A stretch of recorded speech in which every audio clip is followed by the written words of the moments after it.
Compañeras, muy buenas tardes. Buenas tardes, Mary Laura, Stephanie, Miriam, Mauricio. Bienvenido hoy, que es nuestro anfitrión. Keila, que también nos ha colaborado, y todo este equipo que hoy nos da esperanzas en medio de la adversidad, que de verdad que la adversidad cada día crece, se complejiza más y es más grande. Hoy podríamos mirar a ver ese sentido de realidad, ese estado, digámoslo así, fallido que tenemos hoy y que es un estado que prácticamente no tenemos una esperanza significativa frente a lo que es nuestro mundo laboral. En ese sentido, entonces, la Central Unitaria de Trabajadores, pues hoy anuncia una cantidad de normas lesivas para el mundo laboral que ya se habían proclamado en el Plan Nacional de Desarrollo y que la pandemia, que es direccionada por el capitalismo, prácticamente la aprovecha para traernos toda la cantidad de situaciones difíciles que hoy tiene el mundo laboral. Sin embargo, a mí me da esperanza, y se lo digo con toda tranquilidad, esta juventud que nos rodea, esta juventud que todavía tiene respuestas por muchos años, como es este equipo juvenil que tenemos en el departamento. Y eso nos hace bastante confiables en todo lo que pueda hacer de aquí en adelante. Creemos que el decreto que se anunció recién de la hipoteca a la inversa lesiona gravemente la vejez y hace parte también de todas las condiciones de beneficios que se le da a la organización financiera de este país. Hemos soñado con muchas cosas como tal. Hemos soñado en medio de esta disputa que tenemos en lo que pueda ser una nueva realidad, y la realidad es que a diario nos presentan. O sea que yo diría que es un optimismo no trágico, pero de pronto en algunas cosas se nos vuelve trágico. Yo creo que Mary Laura ahora nos dice que en medio de la adversidad pueden existir esperanzas, ¿sí? Miramos primero que todo cómo el ciudadano de hoy tiene un conjunto, pues, de medidas que teníamos vislumbradas, visibilizadas a partir del Plan Nacional de Desarrollo. Pero en la pandemia rápidamente nos cambió muchísimo la vida, a pesar de que veníamos de una fuerte movilización. La pandemia la disminuye sustancialmente por obvias razones, pero además en medio de la pandemia recibimos todos los decretos de adversidad y todas las medidas adversas que este gobierno le ha planteado al país. Y en 3 meses de pandemia cambió la correlación de fuerzas sustancialmente, como por ejemplo el conjunto de medidas que nos llevan a analizar que realmente son autoritarias, son sin consultas, sin tener en cuenta qué actividad teníamos, un desempleo que era del 13% y que hoy está en el 19.8%. Ahí nos va diciendo qué nos espera en la pospandemia. Creo que lo más significativo de hoy, que Mary Laura nos lo ha dicho en varias veces, es la pérdida del equilibrio de poderes que obtuvimos en un espacio donde tampoco se convoca con celeridad al Congreso de la República, sino que tenemos una dictadura blanda, y una dictadura blanda que ha aprovechado hacer todo lo que tenía que hacer específicamente en el mundo laboral y desaparecer muchísimos de los derechos esenciales, como el que hoy se anuncia con la pérdida incluso de lo que la vejez haya adquirido durante tantos años, que es la vivienda, que es lo único que a uno le queda al final.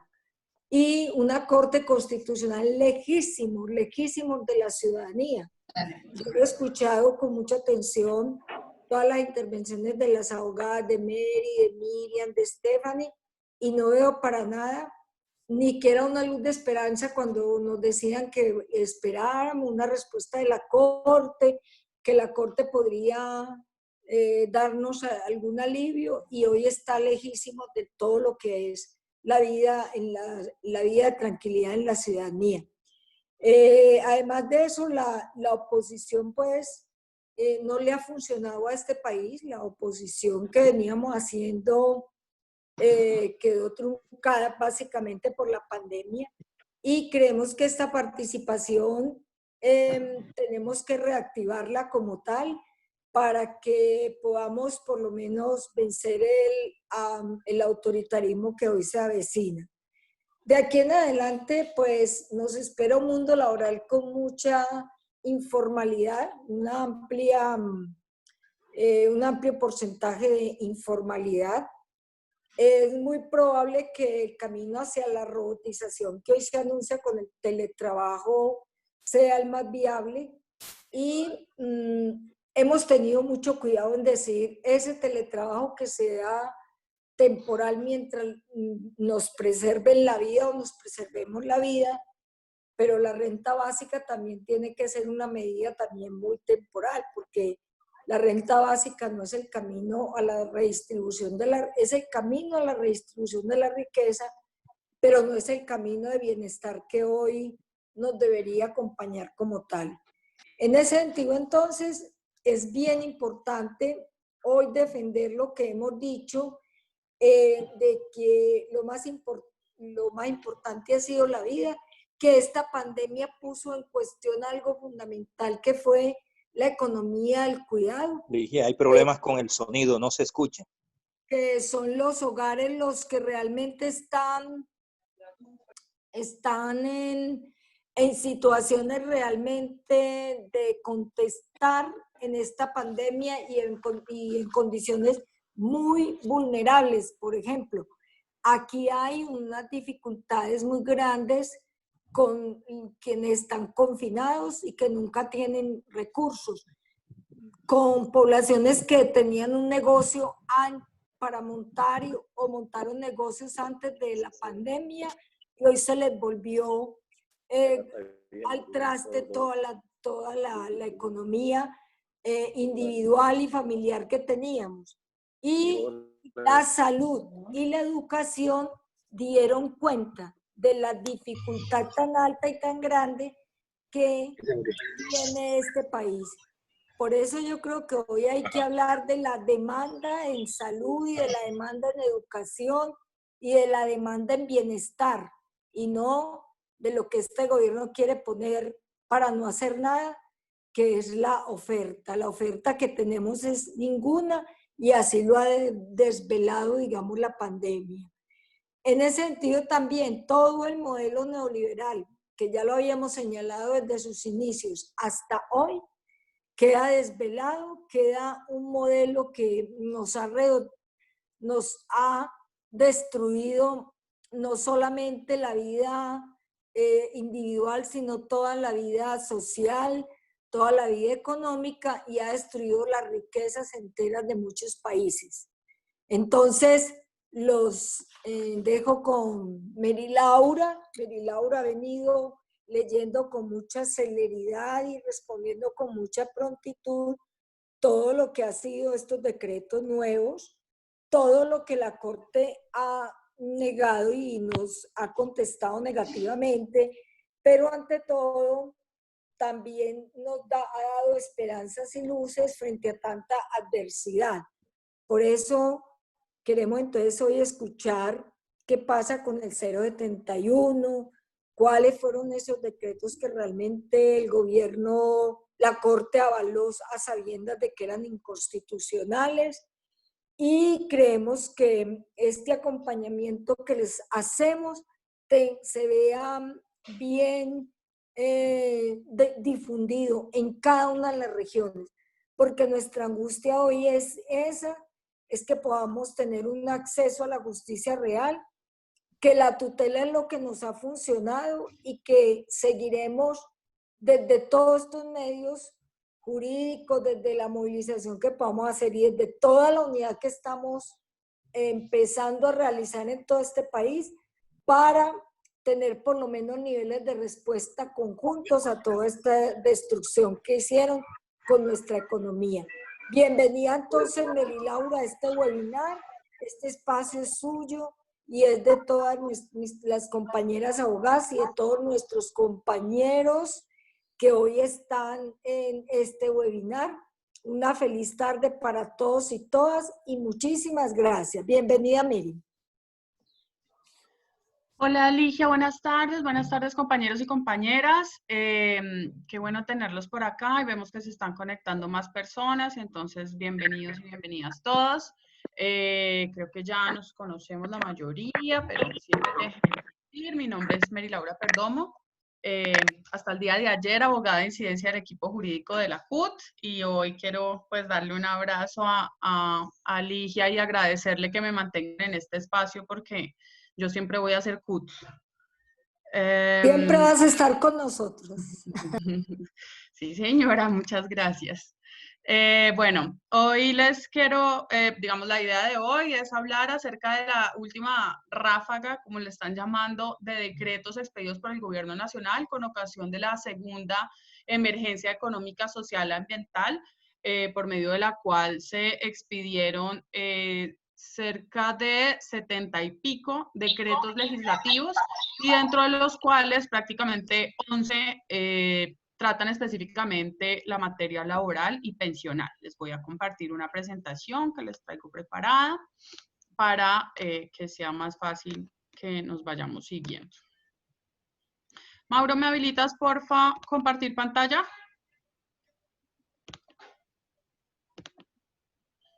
Dame un segundito, por favor. Dale, tranquilo.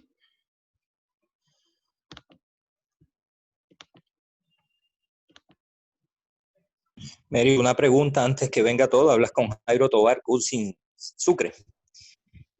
Bienvenido, ¿sí? Compañero.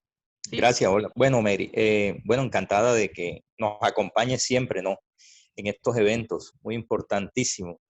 Mira, Mary, con relación a la segunda emergencia, esa se decretó, ¿qué día? El 4 de junio, si no estoy mal. Vale. ¿A dónde voy? Tú sabes que son 90 días, ¿cierto? El gobierno tiene 90 días máximo, no puede pasar de allí para decretar el estado de emergencia social y ambiental. Lógicamente que agotado ese tiempo, ¿cómo quedaría el gobierno ante esta circunstancia? Y otra pregunta sobre esa, Mary. ¿Los decretos que han expedido tienen vigencia hasta qué punto? Porque se habla de que hasta que se desaparezca totalmente, pues, lo que originó la situación adversa, en este caso sería la pandemia. Entonces, quiero que me hagas claridad en ese puntico antes de la presentación, si eres tan amable. Vale, compañero, muchísimas gracias por la pregunta y entonces, si quiere, empezamos por ahí, me sirve como punto de partida para toda la presentación. Nosotros en este espacio, que es un espacio habitual, ustedes saben que lo tenemos cada 8 días, los martes a la 1 de la tarde, ya hemos explicado, pero vale la pena, gracias Mauro, vale la pena insistir en esta diferenciación que, digamos, como es tan jurídica, a veces no es clara para todos y todas. Es aclararles que una cosa son los estados de excepción constitucionales, de los cuales uno es el estado de emergencia económica, social y ambiental, y otra cosa es la emergencia sanitaria. Y tienen plazos diferentes y estamos dentro de plazos diferentes. La emergencia sanitaria es un estado, digamos, particular en los que el gobierno declara que hay una situación especial que merece la atención nacional, que va a tomar medidas especiales y se declara para Colombia desde el 13 de marzo de este año, 5 días después más o menos de que aparece el primer caso de contagio de coronavirus en Colombia, que fue el día 6 de marzo. Entonces, 6 de marzo aparece el primer contagio, 13 de marzo se declara la emergencia sanitaria que ha transcurrido sin solución de continuidad, digamos, seguida durante todo este tiempo. Y otra cosa es un estado de excepción. Voy, comparto la pantalla para que Mauricio pueda seguir siendo. ¿Están viendo mi pantalla, sí? Sí. Perfecto. Entonces, sí, señora. Un segundito.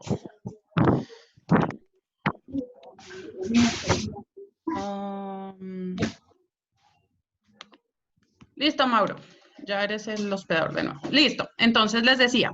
Y otra cosa es el estado de emergencia económica, social y ambiental. Según la Constitución Política de Colombia, hay unos estados de excepción que lo que hacen es que permiten que el gobierno nacional tenga facultades extraordinarias para expedir decretos legislativos y para tomar toda una serie de medidas presupuestales y de medidas excepcionales. Según la Constitución, esos estados de excepción son el estado de guerra exterior, el estado de conmoción interior y la emergencia económica, social y ambiental. En este momento nosotros estamos en esa tercera estado de excepción. Y según la Constitución Política, el presidente de la República puede declararlo en el año hasta por 90 días. ¿Qué ha pasado en este caso en específico de la pandemia? Vuelvo a insistir. El 13 de marzo se declara emergencia sanitaria, pero eso tiene que ver con el estado de salubridad pública, pero el día 17 de marzo se declara el estado de excepción llamado estado de emergencia económica, social y ambiental por 30 días, que terminan el día 16 de abril. Durante ese primer estado de emergencia se expidieron 74 decretos legislativos. La mayoría, digamos, él espera que se agotan los días y el último día saca como toda una tracalada de decretos, que fue lo que nos pasó la vez anterior. Ese día 16 de abril termina ese primer estado de emergencia social, económica y ambiental que duró 30 días. Y de ahí para acá solo seguimos con emergencia sanitaria, ¿sí? Es decir, el gobierno ya no podía legislar, digamos, no podía expedir decretos legislativos. Los otros decretos que sacaban eran los decretos normales, gubernamentales, reglamentarios que siempre saca el gobierno. Ahora, el día 6 de mayo se declara nuevamente este estado de excepción constitucional llamado estado de emergencia social, económica y ambiental por 30 días nuevamente que transcurren hasta el día 5 de junio. Por eso el día 5, 4, 5 de junio, antecitos de que se le acabaran ese plazo que tenía para expedir normas, saca esta que han llamado ráfaga de decretos legislativos y se expiden cerca de 60 y pico decretos, les podría confirmar el número, de decretos legislativos. Dentro de ellos, 11 laborales. Con eso completamos 2 declaratorias de estado de emergencia, cada una por 30 días, pero con un lapsus de tiempo entre una y la otra. Como lo mencionaba el compañero, como solo el gobierno puede tener 90 días al año de estado de emergencia, todavía al gobierno le quedan 30 días. Ya agotó 30 de marzo a abril y agotó otros 30 días de mayo a junio y le quedan solo 30 días en el año 2020. No sabemos, digamos, qué estará pensando, si va a declarar el estado ahorita próximo, o yo pensaría que va a guardar ese último placito que le queda para declarar el estado de emergencia, lo podría estar guardando para agosto, septiembre, cuando venga el pico del contagio. ¿Claro hasta ahí, compañeros y compañeras? Sí, falta, Mary, sobre la otra pregunta sobre los decretos que quedan vigentes, tú sabes que tienen fuerza de ley. Listo. Entonces, aclarado esto, tenemos todo este tiempo de emergencia sanitaria que ha seguido sin solución de continuidad del 13 de marzo y solo tuvimos 60 días con un intervalo entre ellos donde el gobierno tenía facultades extraordinarias para expedir estos decretos legislativos. En principio, estos decretos legislativos tienen una vigencia determinada por el tiempo y determinada por la emergencia específicamente, pero cada decreto nos va a decir cuál es la duración de eso. Y ahí viene muy al lugar el compañero, la pregunta del compañero, porque tiene que ver con algo que ya les voy a pasar a explicar. Les voy a hablar, digamos, lo que trae preparado era en primer lugar contarles de una decisión que tomó la Corte Constitucional sobre uno de estos decretos y luego comentarles de qué tratan varios decretos de esta segunda tandada de decretos de la segunda declaratoria de emergencia en materia laboral, porque como les digo son 60 y pico que no les alcanzaríamos nunca a explicar por completo. Vamos a concentrarnos en lo laboral y pensional. Lo primero, digamos, también hay que hacer esta claridad y es como estos decretos que expide el gobierno, decretos legislativos, son con base en un estado de excepción, constitucional que se llama Estado de Emergencia Económica, Social y Ambiental, estos decretos tienen fuerza de ley, es decir, pueden modificar leyes vigentes o tienen el mismo nivel, digamos, que el Código Sustantivo o que cualquier otra ley que nosotros conozcamos. De hecho, valga mencionar que el Código Sustantivo del Trabajo que tenemos hoy en día vigente fue un decreto legislativo que se expidió durante un estado de excepción en el año 49. Para mayor ilustración de todos y todas de qué tanto pueden durar estas medidas, bueno, ahí les boto un primer dato. Estos decretos, cada uno va a decir hasta cuándo dura, y como les decía, tienen control automático de la Corte Constitucional. Como son decretos con fuerza de ley, como son tan especiales, entonces la Corte Constitucional les va a revisar automáticamente todos los decretos.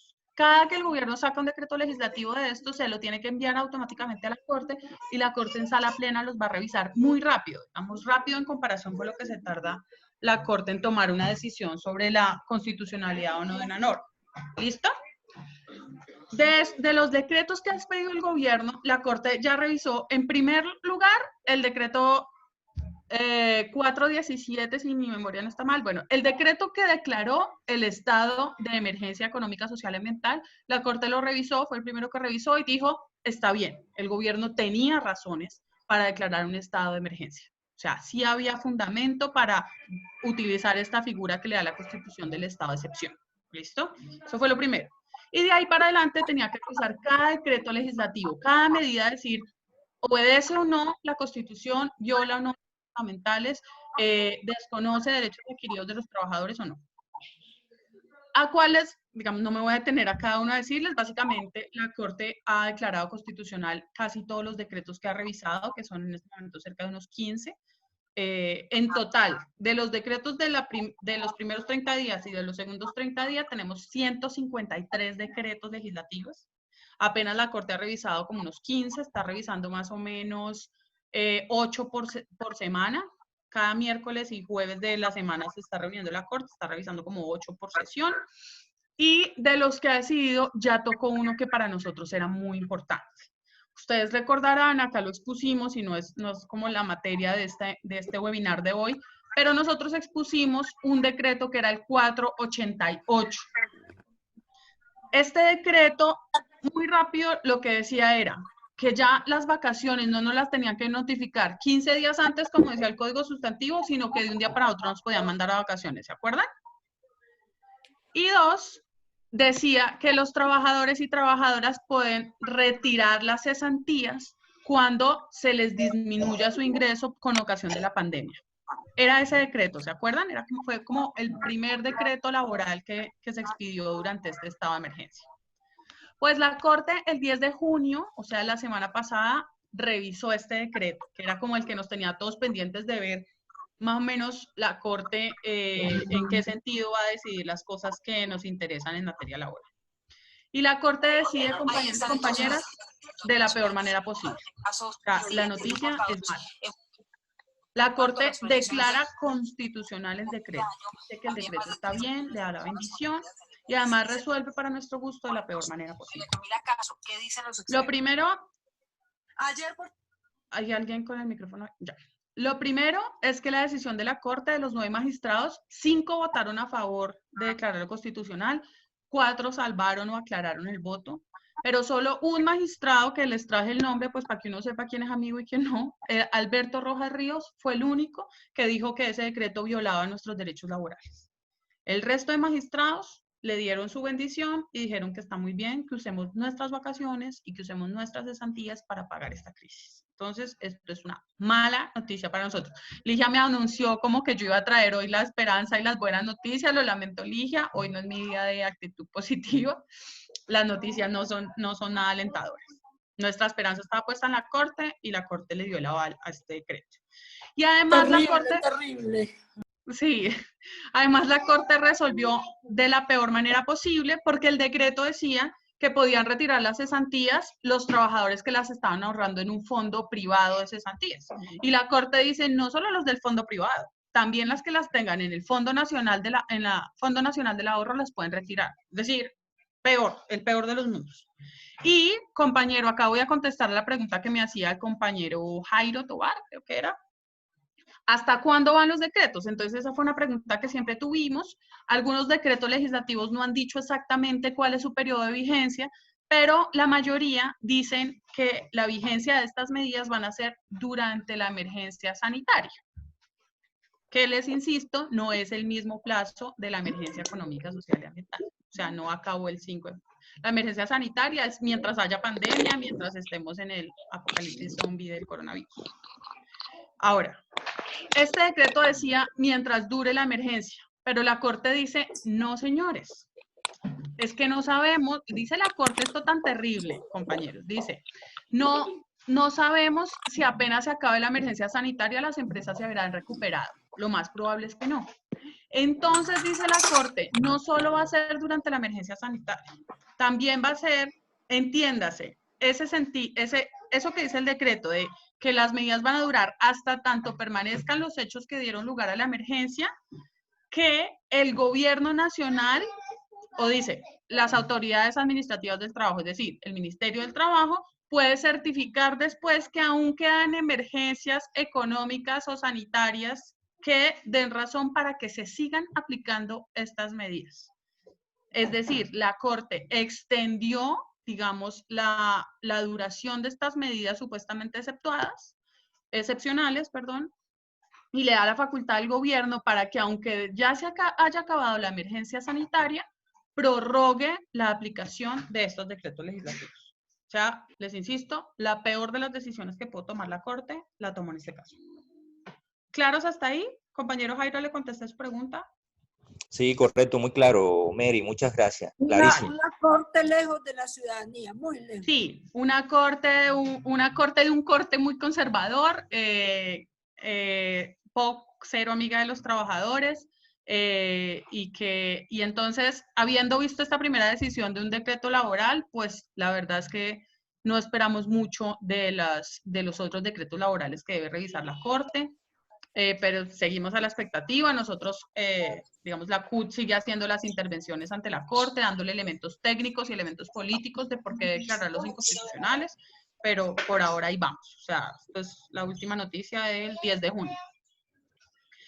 Mientras ustedes descansaban el fin de semana, nosotros leíamos este fallo con lágrimas en los ojos. Entonces, habiendo aclarado esto de cómo están las cosas en la Corte, quiero comentarles las nuevas medidas laborales que salieron en el segundo paquetazo de decretos legislativos por el estado de emergencia. Varias cosas, o digamos les traje los más importantes porque el tiempo no nos alcanzaría. En primer lugar está el Ministerio del Trabajo expide una circular 041 sobre trabajo en casa. Ya también fue objeto de uno de estos webinars hablar sobre teletrabajo y trabajo en casa y cuáles son las diferencias que tienen. Yo espero que ustedes las recuerden o que revisen nuestros boletines del Observatorio Laboral, o en estos días también vamos a sacar un manual sobre teletrabajo y trabajo en casa para que ustedes puedan estar al tanto, pero el resumen súper rápido es que el teletrabajo es una figura que está establecida en la legislación colombiana, que tiene unos requisitos y unos límites, mientras que el trabajo en casa fue una figura que no existe en la ley colombiana, que se la inventó el Ministerio del Trabajo y que no tiene claro cuáles son sus límites y requisitos. Sin embargo, entonces sale esta circular 041 también al principios de este mes para supuestamente dar lineamientos sobre el trabajo en casa. Es decir, va a poder decir ahora sí de qué se trata este trabajo en casa. Yo se lo resumo de la siguiente manera. Lo malo de esta circular es que no hace mención a teletrabajo, es decir, como que insiste en que el trabajo en casa es una figura diferente a la que estaba en la ley, que era el teletrabajo. Trae una redacción, digamos, que dice mucho y no dice nada, no es obligatoria, no es vinculante. De hecho, una circular del ministerio no tiene fuerza de ley, no tiene fuerza de decreto, no tiene fuerza sino como de aviso parroquial del Ministerio del Trabajo. Y en varias cosas dice, por ejemplo, que se debe respetar las jornadas de trabajo de los trabajadores, pero que si hay alguna necesidad imperiosa del empleador, puede consultar en horas no laborales y el trabajador pues va a ser consciente que el empleador lo necesita y le va a contestar. Y no va a haber pago de horas extras ni horarios adicionales. Entonces, pues con estas redacciones de que el trabajador debe comprender, básicamente no hay unos límites al respeto de la jornada de trabajo. No dice cuáles son los requisitos para aplicar trabajo en casa, entonces prácticamente como queda el aval de que cualquier empleador lo pueda aplicar como lo considere. No dice además que el trabajador pueda rehusarse al trabajo en casa, que sí es uno de los principios fundamentales del teletrabajo, que el trabajador debe estar de acuerdo y que en cualquier momento puede desistir del teletrabajo. El trabajo en casa no tiene este requisito. De hecho, hoy en el Espectador salió una nota nuestra, los invito a que la visiten por favor, sobre teletrabajo y trabajo en casa, donde hablamos todas estas diferencias. Y, digamos, lo rescatable del decreto es que aclaró que todo el tema de riesgos laborales aplica tal cual para el trabajo en casa como se aplica para el teletrabajo, que deben igual avisarse los accidentes, que debe avisarse a la ARL que se está haciendo trabajo en casa y que la ARL debe cubrir el riesgo e incluir a los trabajadores en casa en todas las medidas de prevención. Y menciona algo que no existe aún en la ley colombiana, pero que vamos a tener que trabajar mucho en ello, que es el derecho a la desconexión laboral digital, que es como lo que estamos discutiendo ahora los que votamos corriente con el tema del derecho laboral, y es la creación de un nuevo derecho que permita que las personas estén donde estén trabajando, tengan la posibilidad de no contestar correos, de no contestar WhatsApp, de no contestar llamadas en ciertos horarios. ¿Listo? Entonces, ahí está circular, ahí se las dejo, igual en la presentación, ustedes pueden avisarla, digamos acá se las resumimos, y les insisto en las otras herramientas que tenemos, pues ya está mucho más claro. Se expide el decreto 771 del Ministerio de Telecomunicaciones, de Mintic, que establece que para trabajadores que estén en esta modalidad de teletrabajo, recordemos que en teletrabajo la ley dice que el empleador debe asumir el pago, el derecho de conexión del trabajador, es decir, debe pagarle la energía que va a consumir en su casa y debe garantizarle los equipos y la conexión a internet que necesite para hacer el trabajo. Este decreto sale un poco para tratar de copiar eso, pero lo da muy limitado. Dice que a las personas que estén en trabajo en casa no se les debe pagar auxilio de transporte, pero que a cambio de eso, a los que tenían derecho al auxilio de transporte se les va a cambiar por un derecho a se llama como auxilio de conectividad laboral, una cosa así, de conectividad digital, y que entonces los trabajadores que vengan hasta 2 salarios mínimos van a tener derecho a que se les pague el equivalente a auxilio de transporte, es decir, como 101.000 pesos, creo que es, para apoyo, digamos, para que paguen la luz y el internet de lo que consumen en casa. ¿Está claro hasta ahí eso, compañeros? No la escucho, compañera. ¿Quién no me escucha? Miguel Novoa, en la zona Caribe. Buenas tardes, fraternos. Buenas tardes, compañero. ¿Ahí me escuchan? Sí, cómo no, mejor. Perfecto. Entonces, estas dos normas sobre trabajo en casa, ahí se las dejo anunciadas, les resumo de qué se trata. Y ahora venimos con la norma para nosotros más grave. El decreto 771 del mes de junio del segundo paquetazo de decretos legislativos. El decreto 771 trae principalmente 5 medidas laborales. Esto es lo que nosotros llamamos un adelanto de la reforma laboral. Este decreto recoge varias de las medidas que los gremios empresariales han solicitado al gobierno nacional como reforma laboral. La primera medida es esto que llamamos auxilio de protección al cesante, que es algo que ya existe en una ley de 2016, pero que es un sistema, digamos, imperfecto. Lo que dice es que cuando el trabajador dependiente, es decir, cuando el trabajador dependiente estuviera afiliado a una caja de compensación y hubiera ahorrado al menos 12 meses en los últimos 5 años, puede ser beneficiario del sistema de protección al cesante. Eso se lo va a pagar la caja de compensación y se le va a encimar una platica del FOSFEC. La segunda medida establecida es sobre jornadas laborales. Entonces, aquí, este decreto modifica un artículo del Código Sustantivo del Trabajo que establece los turnos de trabajo. ¿Y lo modifica en qué sentido? Primero, que dice que los trabajadores pueden trabajar en turnos de máximo 8 horas de trabajo por día y hasta 36 horas por semana, sea en el día o sea en la noche, sin tener que pagar recargos nocturnos, dominicales ni festivos. Y segundo, que los trabajadores pueden trabajar en turnos de 12 horas al día, hasta por 4 días a la semana, sin tener que pagar auxilio de horas extras. ¿Claro eso? La tercera medida de este decreto es que dice que el empleador puede acordar con el trabajador diferir el pago de la prima de junio hasta el 20 de diciembre y hasta en 3 cuotas. Y que también el empleador puede acordar con el trabajador diferir el pago de las horas extras ya causadas también hasta el mes de diciembre. La cuarta medida es un subsidio al pago de la prima. Establece que el gobierno puede pagar del FOME, del fondo que se hizo para esta emergencia, a las empresas que tengan más de 3 trabajadores o a las personas naturales con más de 3 trabajadores, un subsidio para que paguen la prima a sus trabajadores de 220.000 pesos por cada trabajador que tenga registrado en el PILA, trabajadores que ganen hasta 1 millón de pesos, decreto 771. Y la quinta medida es el auxilio para trabajadores a quienes les hayan suspendido su contrato de trabajo en los meses de abril, mayo y junio, que no esté en ningún programa de Familias en Acción, Jóvenes en Acción o Colombia Mayor, les van a apoyar con un subsidio de 160.000 pesos mensuales por 3 meses. ¿Claro hasta ahí, compañeros, compañeras? Sí, señora. Mucha información. Tengo una pregunta. Sí, compañera, siga, por favor. Bueno, muchas gracias. Primero que todo, por lo que nos está aclarando tantas dudas que tenía. Referente a lo que acaba de explicar lo de la prima, ¿es para tanto empleados privados y públicos o aplica para los empleados privados? Gracias. Este decreto por ahora es para trabajadores del sector privado. Digamos que en el sector público, en principio, no tendría por qué afectarse el pago de la prima de ustedes porque esos dineros son públicos y ya estaban presupuestados en cada entidad el pago de la nómina completa y con las prestaciones sociales correspondientes. ¿Listo? Bueno, ese era como el decreto que tenía más cosas, más grave. También vale la pena mencionarles, este es otro muy importante, el decreto 802. Este decreto modifica el decreto 558 que había sido expedido en el primer paquetazo de la primera emergencia económica de marzo.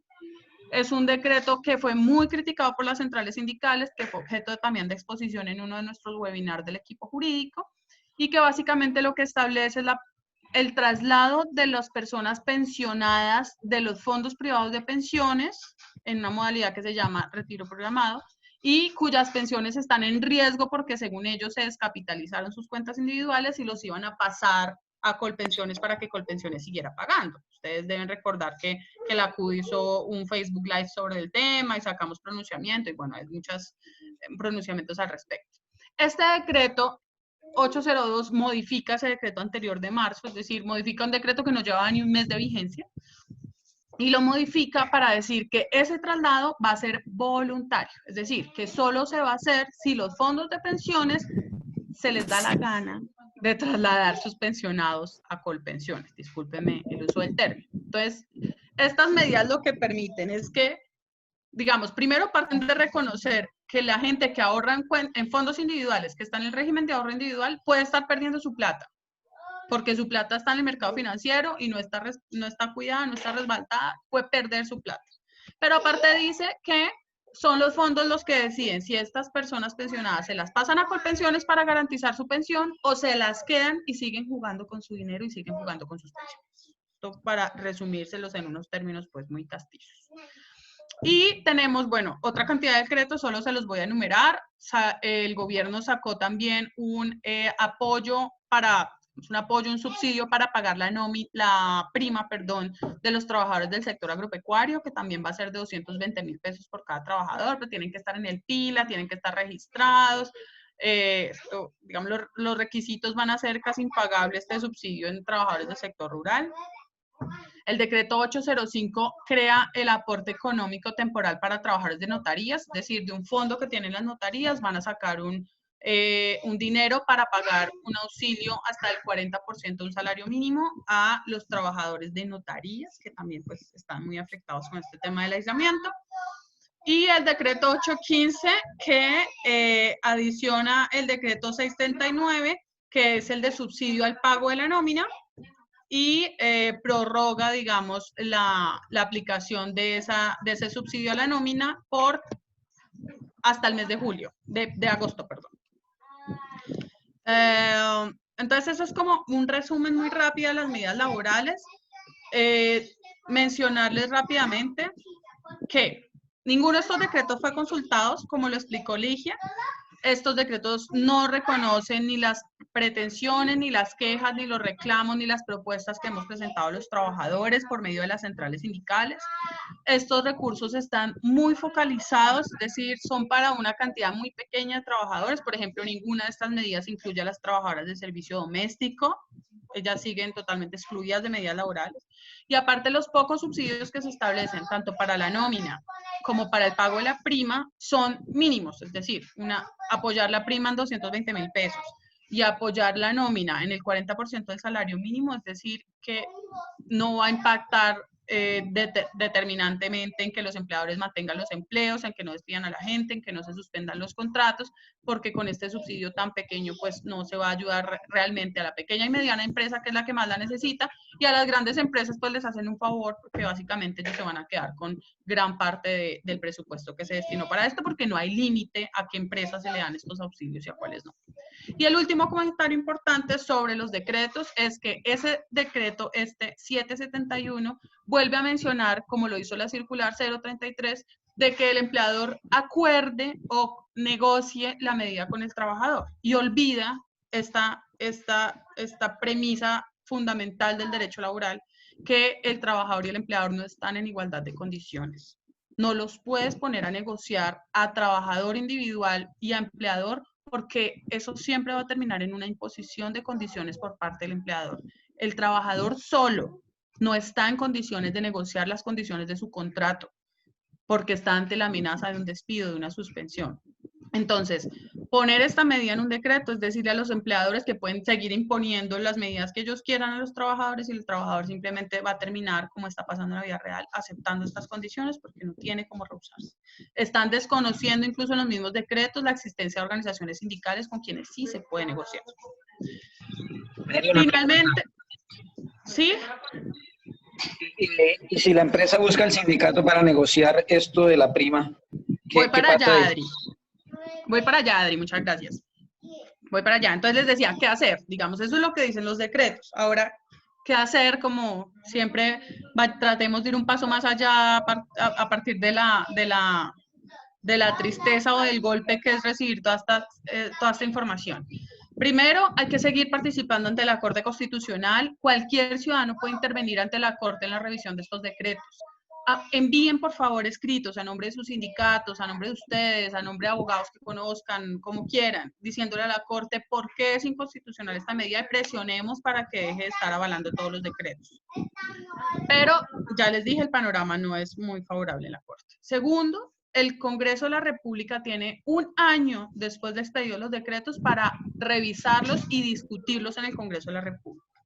Ya varios congresistas de la bancada alternativa del Congreso, que son nuestros amigos, que apoyan las causas sociales y las causas sindicales, están presentando estos decretos para la revisión del Congreso, y tenemos que estar muy pendientes del debate, muy pendientes de acompañar, de apoyar, de presionar a los congresistas para que modifiquen estos decretos, que lo pueden hacer ellos. Tercero, ante nuestros empleadores, y ahí voy con lo que decía Adri, mi compañero de Sintra ONGs, arriba Sintra ONGs, es un momento para que los sindicatos actuemos en el ámbito de la empresa. Si bien la empresa puede llamar a los trabajadores individualmente a imponerle estas medidas, como lo decía, el sindicato sí se puede atravesar en la mitad y decir, primero, asesorar a los trabajadores y decirle por qué no tienen que aceptar estas medidas, por qué no están obligados a firmar otro CIS, por qué no están obligados a renunciar a su prima o a permitir que se la paguen hasta el mes de diciembre, cuando uno en junio ya tiene empeñada la prima del semestre. Y puede sí el sindicato hacer propuestas de negociación a la empresa.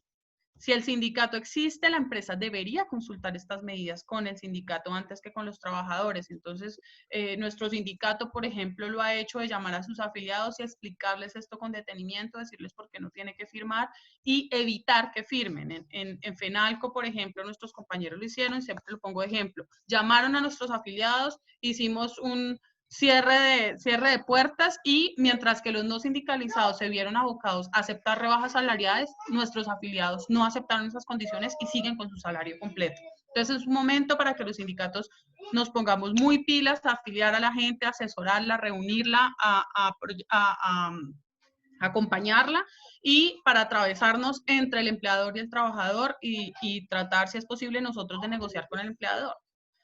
¿En qué condiciones? No estoy diciendo que renunciemos a nuestros derechos, pero sí hay que aplazar, digamos, que entonces no sea hasta diciembre sin un mes y que cómo nos la van a pagar o que haya garantías o bueno, que evaluemos cada caso específico de manera diferente. Pero no conocido un almuerzo. Eso era lo que quería compartirles, compañeros y compañeras. No lo saludé. He hablado un montón, entonces quiero abrir el uso de la palabra para preguntas, se me fue la onda. consultas. Se fue el sonido. Mary. Aló, compañera. ¿Sí? Levantando la mano. Pueden levantar la manito que tienen no me acuerdo dónde es que levanta la manito. Allá, donde le dan participantes, ahí aparece la lista de todos los que estamos, todos y todas los conectados, y ahí dice levantar la mano. O bueno, si ya tienen el micrófono abierto, pues dicen compañera y habla. Compañera. Diga, compañero. ¿Puede el trabajador negarse a esta pretensión del empleador? Sí. De lo de la prima. Sí, exactamente, porque les insisto, el decreto dice que el empleador podrá acordar con el trabajador diferir el pago de la prima. Entonces, ese acordar implica, pregúntele. Obviamente, ese pregúntele, no, en el caso de Adriano, Adriano puede decir no y probablemente va a tener el carácter suficiente para hacerlo porque es un compañero empoderado, sindicalizado, directivo sindical.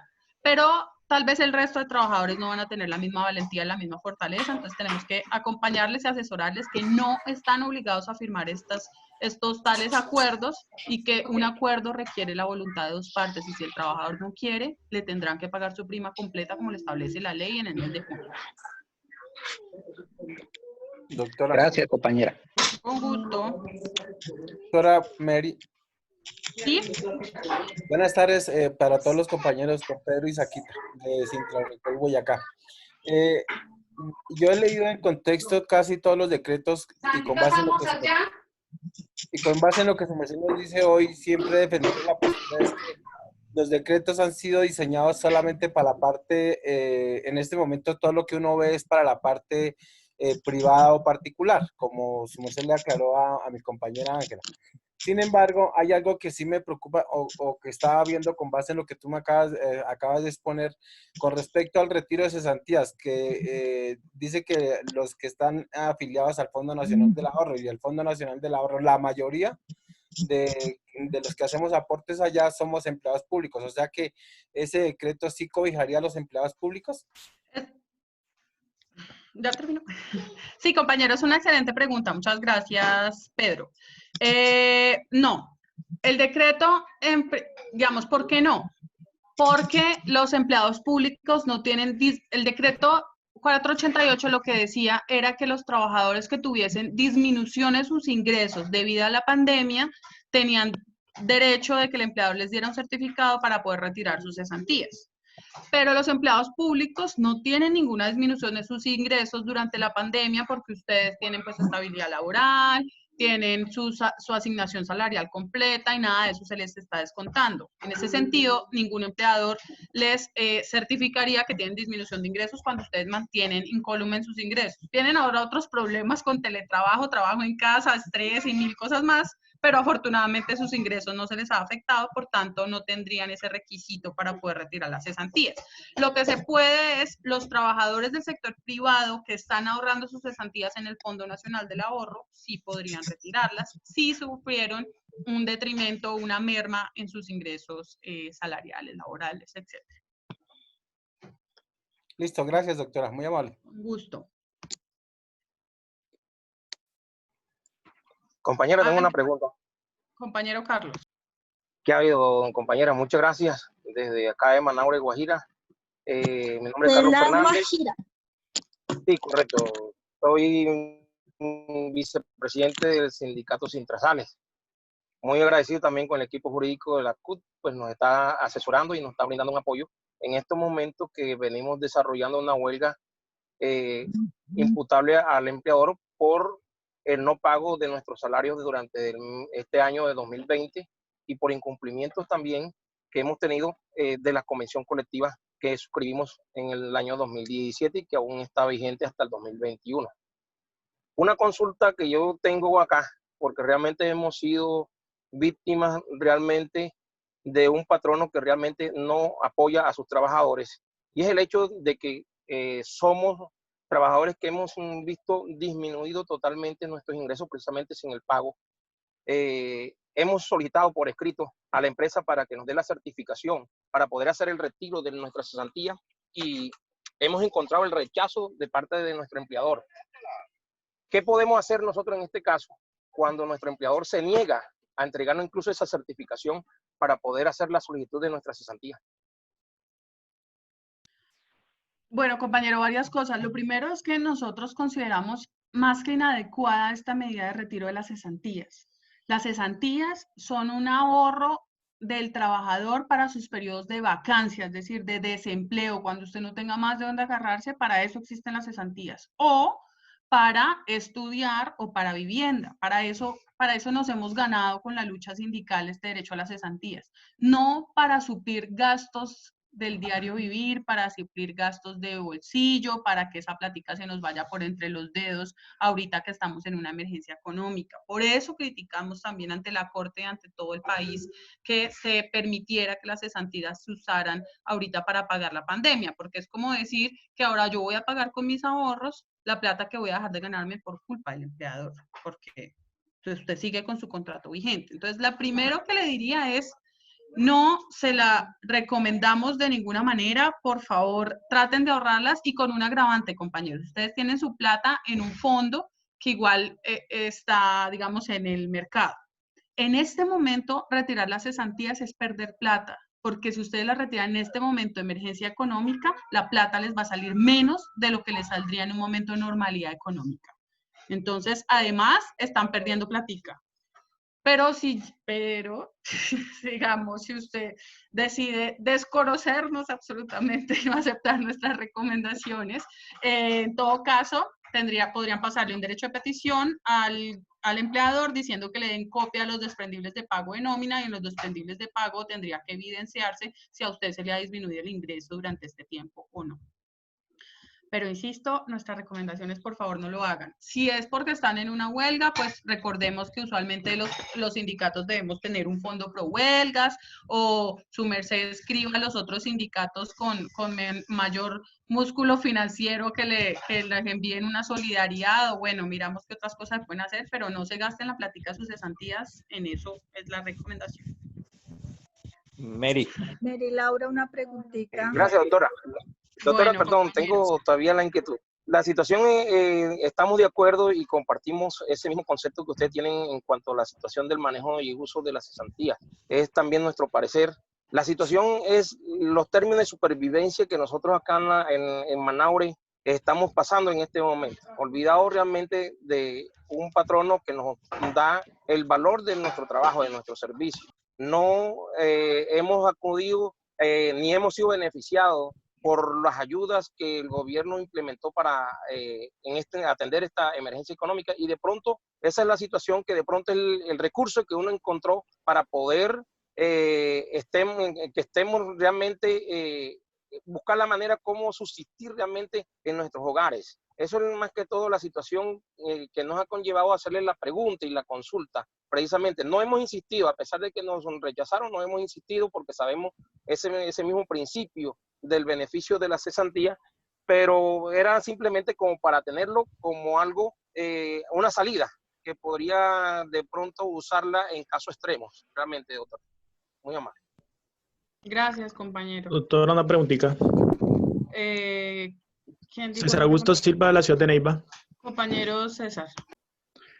Doctora, es sobre el tema del decreto donde usted nos contaba que para los trabajadores que fueron despedidos por el tema de la pandemia y que actualmente siguen despedidos, sobre el auxilio que el gobierno va a dar de 160.000 pesos por mes. ¿Cómo evidencia uno o cómo hago para saber dónde se escribe, cuál es el procedimiento para que esa plata realmente la desembolsen? Porque pues está el decreto, pero realmente eso no se ha visto y tengo muchos casos particulares acá en la ciudad de Neiva donde actualmente fueron despedidos y no se les ha visto ese auxilio por parte del gobierno nacional. Gracias, compañero César. Los auxilios que se han creado por estos decretos para el desempleo solo están para aquellas personas que estaban afiliadas a cajas de compensación y por tanto vinculadas al mecanismo de protección al cesante. Esas medidas entonces las administran las cajas de compensación familiar, entonces debe dirigirse a la caja de compensación que tiene establecidos los requisitos y los documentos que necesita. Ellas son las que están administrando este recurso y el Estado lo que hizo en esa medida fue trasladarle un poco más de presupuesto a la caja de compensación para ayudar al pago de estos subsidios. Y lo otro que sí hay es el subsidio al pago de nómina de las personas a quienes les suspendieron su contrato de trabajo. La suspensión es diferente de quedar desempleado. Suspensión es que usted le mantiene el contrato de trabajo, le mantienen el pago de la salud y pensión, pero no le pagan salario. Estas personas que tienen contrato suspendido, el auxilio se paga por medio del empleador. Hágame el favor, o sea, es otra de las barbaridades de ese decreto, de que hayan empresas que suspendieron los contratos, no le están pagando salario al trabajador y el auxilio, el Estado se los paga por medio de la empresa. Es absurdo, pero es el país de... Totalmente ilógico, totalmente ilógico. Bueno, doctora, muchas gracias. Totalmente aclarada la pregunta. Bueno, me alegra. Mary Laura. Compañera Yolanda y después compañero Adriano Jacome. Gracias, Mary Laura. Mary Laura, una pregunta. El personal de salud, los sindicatos de la salud a nivel de Bogotá, se nos cancelaron las negociaciones cuando se tenía que iniciar con el promedio del decreto 160. En este momento, los secretarios nos están enviando cartas para sentarnos virtualmente a negociar. Estamos ya en junio. ¿Usted como jurídica, como abogada, cree que es conveniente sentarnos a negociar en este momento el sector salud con la administración? Compañera Yolanda, complicada pregunta. Lo primero es que nosotros el webinar de hace 8 días lo tratamos específicamente sobre el tema de la negociación colectiva, sobre todo en el sector público. Lo expuso la compañera Miriam y nos acompañó el compañero Francisco Maldés, entonces pues le recomiendo ir a la grabación. Pero rápidamente para responderle la pregunta, el gobierno sacó 2 circulares que permiten, digamos, que varían el plazo para el inicio de las negociaciones colectivas en el sector público. La CUT envió un oficio al Ministerio del Trabajo diciendo que por medio de circulares no podría cambiar esos plazos porque esos plazos son de ley, bueno, en este caso del decreto, y no podría cambiarlos como por una circular. Sin embargo, la indicación que está dando la CUT en ese sentido es que prudencia, que no hay afán de iniciar las negociaciones colectivas en este momento, no estamos en las mejores condiciones, yo creo que en salud con mayor razón no estamos en las mejores condiciones. Hay sindicatos que están negociando de manera virtual y es una negociación plenamente posible. Si ustedes quieren hacer Zoom y discutir por ahí las condiciones con su empleador, lo pueden hacer, pero no es, digamos, si a ustedes les parece, lo pueden hacer. En Sintra Colombina acaban de firmar una convención colectiva de trabajo que la negociaron por Zoom, pero si ustedes ven que las condiciones no están dadas y que hay complicación desde otro tipo, pues tenemos todavía tiempo para negociar en el sector público, entonces ustedes podrían pedir de nuevo que se aplace un poco más el inicio de la mesa de negociación y sería, digamos, válido a la luz de la circular y de la otra que expidió el Ministerio del Trabajo. Entonces, la recomendación de la CUD es que no nos afanemos a iniciar ya las negociaciones y que esperemos un poco a ver cómo se regula el tema y cómo avanzamos en el aislamiento, etc. Compañero Adriano. Muchas gracias. Con gusto, Yolanda. Compañero Adriano Jacome.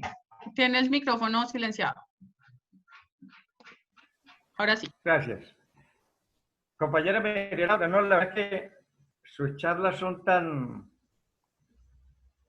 excelentes que las preguntas sobran. Pero yo sí quiero que recordemos. ¿Se está escuchando bien? Sí, lo estamos escuchando bien. Siga, compañero. ¿Sí estamos escuchando bien? Sí. Sí, sí, compañero. Bien, desde el Huila, bien.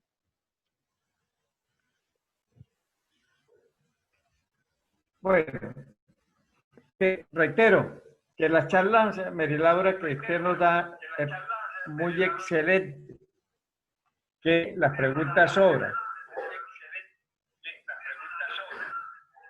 Es que yo tengo aquí algo.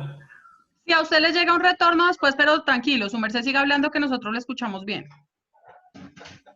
Bien. Que la charla, que las preguntas no sobran, no son muy pocas. Pero yo sí quiero recordarle a todos y todas que en la madrugada de hoy, el compañero Mena, presidente de la subdirectiva del Chocó, tuvo un atentado. Así como responde el gobierno Uribe Duque a quienes defendemos a los trabajadores, a los que abogamos por políticas sociales en bien de nuestros afiliados, de los trabajadores y para tener una patria mejor.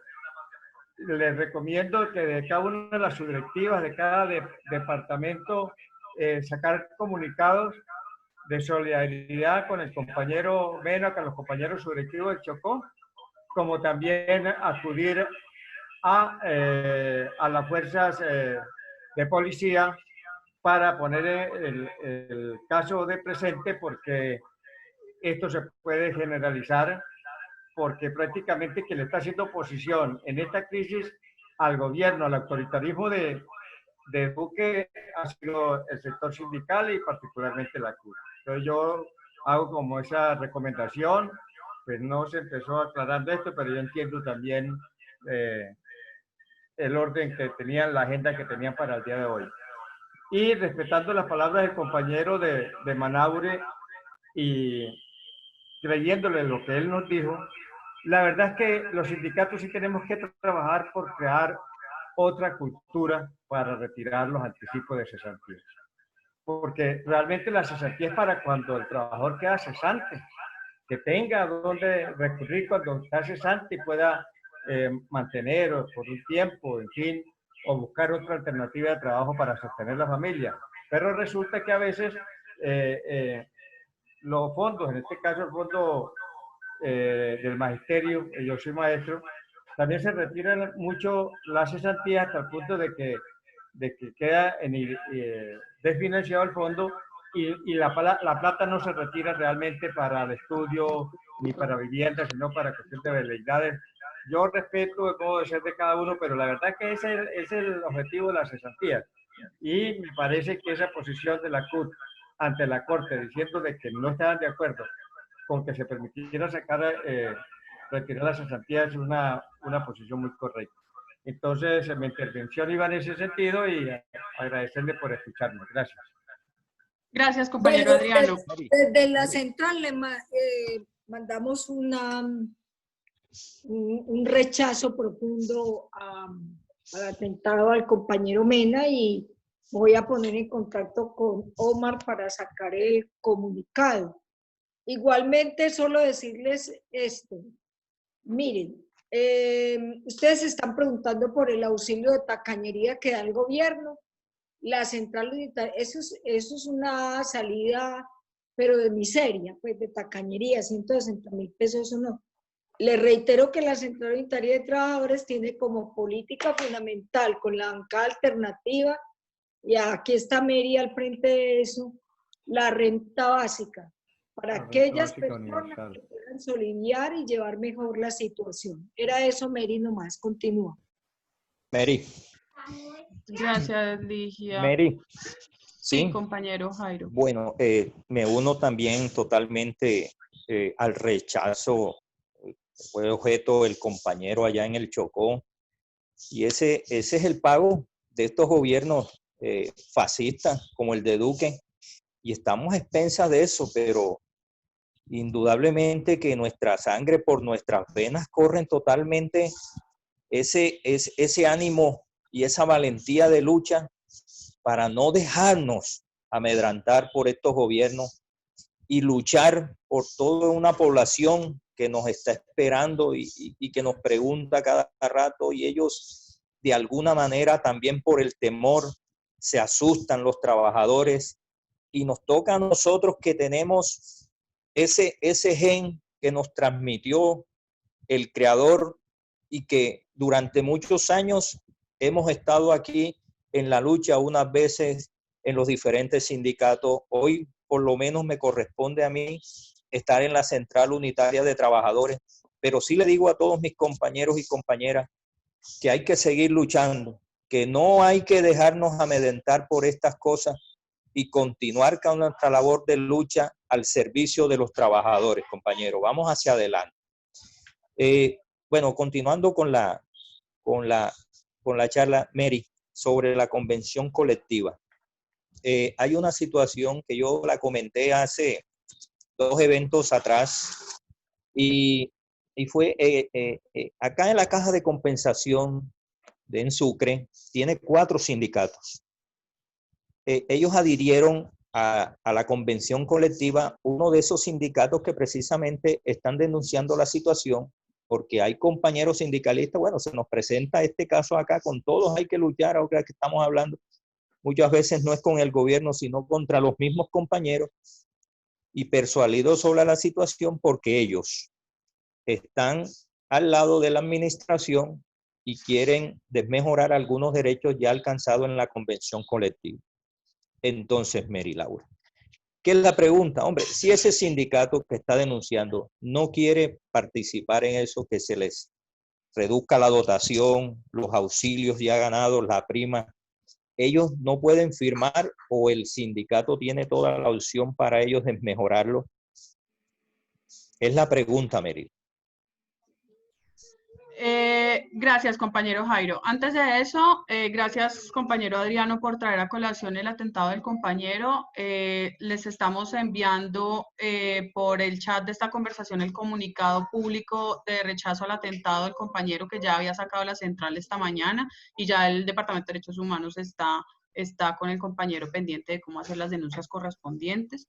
Aprovecho para anunciarles que el jueves de esta semana se publica el informe anual del índice de los peores países para los trabajadores de la Confederación Sindical Internacional, que vuelve a catalogar a Colombia como por 6º año consecutivo como uno de los 10 peores países para los trabajadores y trabajadoras, mencionando que acá se siguen asesinando compañeros dirigentes sindicales, amenazando y siendo víctimas de graves violaciones a sus derechos humanos. Entonces es un tema que no desconocemos y que por supuesto es de atención de la central. No profundizamos aquí porque estamos en el espacio del equipo jurídico, pero créannos que es de la atención de la central y lo denunciamos nacional e internacionalmente de todas las maneras posibles y lo rechazamos con toda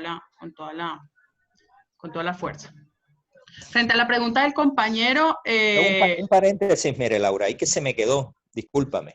Es porque es que la empresa, la caja, no tiene ninguna insolvencia económica. Ella no está pasando por un momento tan crítico que pueda decir, no, tienen que llegar a un acuerdo, a una negociación, como lo dice la circular 33, ¿no? Vale. Bueno, para casos específicos igual siempre les recomendamos como escribirnos a las líneas de atención para asesorarles con cada caso en específico, y ustedes nos dicen la empresa tiene solvencia, no tiene solvencia, la situación es tal. Pero le voy a contestar de manera general. De manera general, el sindicato como titular de la Convención Colectiva de Trabajo puede renegociar con la empresa cualquiera de sus condiciones y de sus contenidos en cualquier momento. Y en principio podría incluso descolgar derechos de los que están contenidos en la convención. En el sector privado pueden coexistir varias organizaciones sindicales en una misma empresa y cada sindicato puede tener su propia convención. Si un sindicato quiere renegociar su convención puede hacerlo, y si otro sindicato que tenga otra convención no quiere hacerlo, pues mantendrá la suya.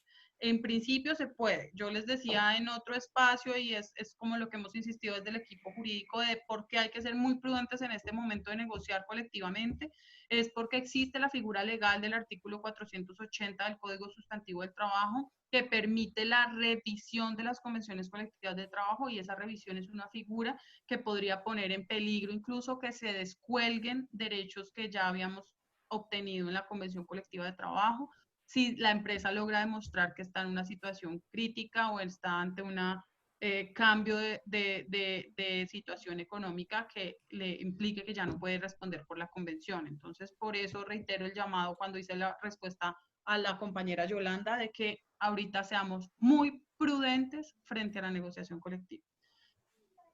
Yo no profundizaría más ahorita. Si quiere, nos hacen la consulta para el caso en específico y lo miramos, o si no, pues de nuevo le pueden proponer a la compañera Ligia que volvamos a hacer un webinar específicamente sobre negociación colectiva. ¿Alguna otra pregunta sobre lo mencionado hoy de las medidas laborales expedidas en esta segunda tandada? Nos hemos excedido un poco en el tiempo, muy juiciosos ustedes, y muchas gracias por permanecer hasta esta hora prestándome atención. Gracias por las flores del compañero Adriano. Me alegra que les guste nuestra charla. La verdad que Ligia, como directora del departamento, siempre propuso que mantuviéramos en contacto con ustedes, que les pudiéramos dar más capacitación, y nosotros pues con este espacio de los seminarios virtuales hemos logrado llegar a ustedes, pues llegar, digamos, de la única manera posible en estos momentos, y pues les agradecemos a ustedes por el tiempo y por la atención. Mary Laura, una aclaración. Cuando me refería al caso del atentado, yo ya tenía conocimiento que la CUB a nivel nacional lo denunció. Lo que quiero es que desde las regiones fortalecer ese tipo de denuncias, que todo este país lo sepa, y que en cada departamento, como ejecutivo de la CUT que somos, pues se tomen algunas medidas de seguridad para todos nosotros. Eso es un mal inicio, y como lo dije anteriormente, la única oposición que tiene en este momento el gobierno, porque las medidas que está haciendo es la sindical, en este caso la CUT, porque a los compañeros de la bancada alternativa en el Congreso no tienen la mayoría y tampoco le están prestando la atención suficiente. Eso es una andanada, e inclusive irrespetando a los compañeros el rol de representante de un sector de la población colombiana. Era con el fin de que fortalezcamos desde las regiones este tipo de denuncias. Muchísimas gracias.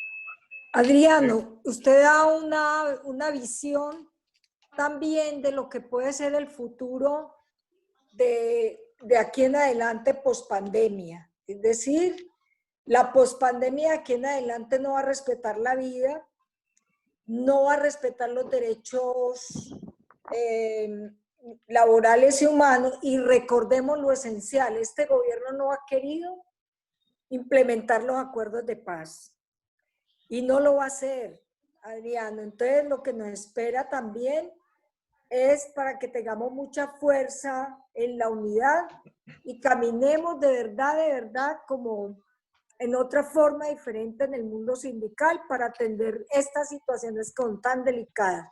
Este es uno de los proyectos, de las proyecciones graves a futuro, aparte de toda la pandemia laboral que ya tenemos. Gracias. Mary.